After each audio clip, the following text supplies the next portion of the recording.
নিশ্চয়কৈ আমি ইতিমধ্যে পূৰ্ব বুলেটিনতো দেখুৱাইছিলোঁ আৰু বৰ্তমান মই উপস্থিত আছোঁ বিধানসভাৰ অধ্যক্ষৰ বাসগৃহৰ সন্মুখত আৰু এইখিনিৰ মুহূৰ্তৰ পৰিৱেশটো আমি দেখুৱাবলৈ চেষ্টা কৰিছোঁ। বৰষুণ যদিও এৰিছে কিন্তু বৰ্তমান সময়লৈকে পানী কমা নাই, যথেষ্ট পানী এই মুহূৰ্ততো দেখা পোৱা গৈছে অসম বিধানসভাৰ যি বিধায়ক আৱাসগৃহ আছে সেই আৱাসগৃহ চৌহদত। আৰু এই মুহূৰ্তত আমি দেখুৱাইছোঁ যে যথেষ্ট বৰষুণ এৰিছে যদিও বৰ্তমান সময়ত কিন্তু পানী এই মুহূৰ্ততো কমা পৰিলক্ষিত হোৱা নাই। আৰু এয়া অধ্যক্ষৰ যি বাসভৱন সেই বাসভৱনৰ সন্মুখৰ আমি দৃশ্য দেখুৱাইছোঁ। এনেধৰণে এই মুহূৰ্তত এতিয়াও একাঠোতকৈও অধিক আচলতে পানী এই মুহূৰ্তত দেখা পোৱা গৈছে আৰু এজাক বৰষুণৰ পাছৰ দৃশ্য হৈছে এয়া বিধানসভা চৌহদৰ। সেয়া লাগিলে অধ্যক্ষৰ বাসভৱনৰ সন্মুখতেই হওক অথবা বিধানসভাৰ যি মূল প্ৰৱেশদ্বাৰ আছে সেই প্ৰৱেশদ্বাৰৰ সন্মুখতো এই মুহূৰ্তত যথেষ্ট পানী দেখা পোৱা গৈছে। ঠিক একেধৰণে যদিহে আপুনি চাই যিখন কেণ্টিন আছে, মই কেণ্টিনৰ কিছু দৃশ্যাংশ দেখুৱাবলৈ কিছু যদি মোৰ লগত আছে আমি চেষ্টা কৰিম।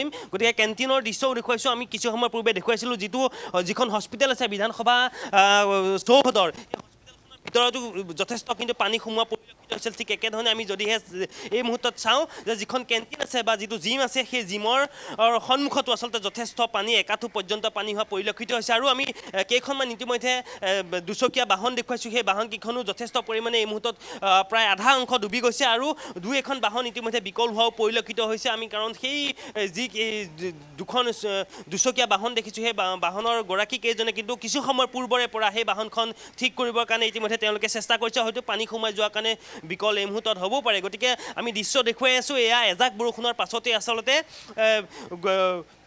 বিধায়ক আৱাস চৌহদৰ যিটো আৱাস চৌহদ আছে তাৰ ভিতৰৰ দৃশ্য এনেকুৱা ধৰণৰ এটা পৰিৱেশৰ হৈ পৰা দেখিবলৈ পোৱা গৈছে।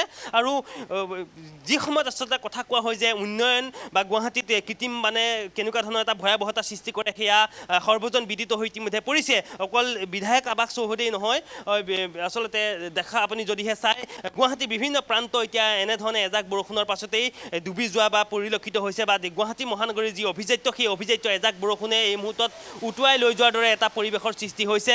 গতিকে ইতিমধ্যে আমি দেখুৱাইছোঁ যিসকল আচলতে এই মোৰ লগত এজন মই অকণমান আপোনাৰ ওচৰলৈ গৈছোঁ ৰ'ব, দেখা পোৱা গৈছে যে এগৰাকী আমি ইয়াত যি নিৰাপত্তাৰক্ষী দেখিছোঁ। অকণমান দাদা আপোনাৰ ওচৰলৈ আহিছোঁ। আপুনি এনেধৰণে এতিয়া ড্ৰেছ খুলি জোতা হাতত ল'বলগীয়া হৈছে, পানী বটল ছাতি কিমান হৈছিলে, পানী কিমানলৈকে হৈছিলে?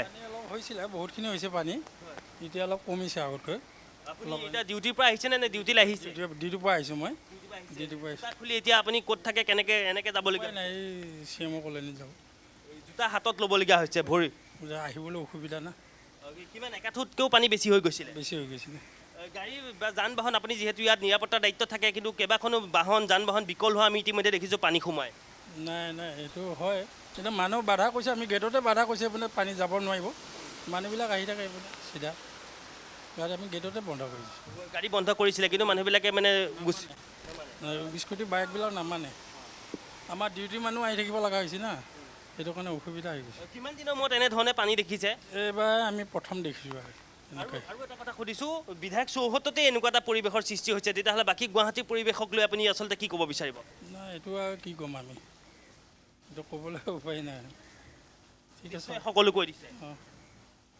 ধন্যবাদ জ্ঞাপন কৰিছোঁ। আৰু ইতিমধ্যে তেওঁ কৈছে, তেওঁ ইতিমধ্যে এনেধৰণে হাতত আচলতে ভৰিৰ জোতা হাতত লৈ তেওঁলোকে যাবলগীয়া হৈছে। আৰু আমি কথা পাতিবলৈ আমি চেষ্টা কৰিম। ইতিমধ্যে সকলো তেওঁলোকে কৈছে যে যিসমূহ দুচকীয়া বাহন আছে সেই বাহনসমূহ সোমোৱাৰ ক্ষেত্ৰত তেওঁলোকে প্ৰথমতে প্ৰৱেশদ্বাৰত তেওঁলোকে বাধা প্ৰদান কৰিছে। আৰু দুগৰাকীমান আমি ব্যক্তি দেখিছোঁ, তেওঁলোকৰ সৈতেও আমি কথা পাতিবলৈ চেষ্টা কৰিম। আমি দেখুৱাইছিলোঁ যে এই বাহন দুখন অথনিৰ পৰা যথেষ্ট সময় কিন্তু ইয়াত তেওঁলোকে ৰখি আছে। আমি কথা পাতিবৰ কাৰণে যদিহে চেষ্টা কৰোঁ। দাদা কি হৈছে, গাড়ীখন কি হৈছে? পানী সোমালে নেকি? পানী সোমালে। ক'ৰ পৰা আহিছিলে আপুনি? আমি ইয়াতে কেণ্টিনখনৰ পৰা জাষ্ট ওলাইছিলোঁ মাত্ৰ। মানে ইয়াতে কাম কৰে? হয় হয়। কি পানী সোমাই এতিয়া ষ্টাৰ্ট বন্ধ হৈ গ'ল। কিমান দেৰি হ'ল আপোনালোকে যুঁজি থকা এতিয়া ভাল কৰিবৰ কাৰণে? মোটামুটি আধা ঘণ্টাৰ ওপৰতে হ'ল। এজাক বৰষুণতে বিধানসভা চৌহদত ইমান পানী হৈছে, একাঠো পৰ্যন্ত পানী হৈছে, আচলতে কি ক'ব বিচাৰিব? যিটো উন্নয়নৰ কথা কৈ থাকে, এজাক বৰষুণ দিলে যদি এনেকুৱা এটা পৰিৱেশৰ সৃষ্টি হয়? এতিয়া কি ক'ম আৰু, ছেক্ৰেটাৰী ৱাৰ্ডতে যদি এইখিনি অৱস্থা, বাকীখিনি আৰু ক'বলগীয়া নাই আৰু। এতিয়া কেনেধৰণে যাব আপুনি? ক'লৈ যাব? মই যাম জোৰত। হয়, যাওঁতেও কিন্তু জোৰদৰ ফালেও পানী যথেষ্ট কিন্তু হৈছে। পানী হৈছে বুলি শুনিছোঁ। এতিয়া আৰু গাড়ীত পিছপিনে মোৰখন বান্ধি পেলাই এনেকৈ নিব লাগিব, চেষ্টা কৰোঁ। দেখুৱাইছোঁ কিশোৰ আছে মোৰ লগত।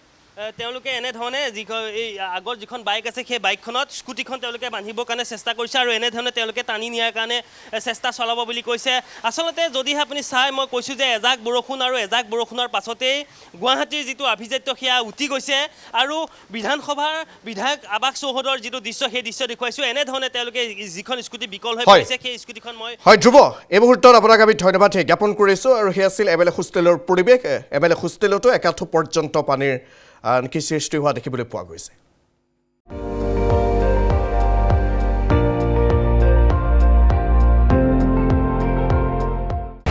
আপুনি চাই আছে ND24 সৰ্বশ্ৰেষ্ঠ নহয় সৰ্বোত্তমৰ দৌৰত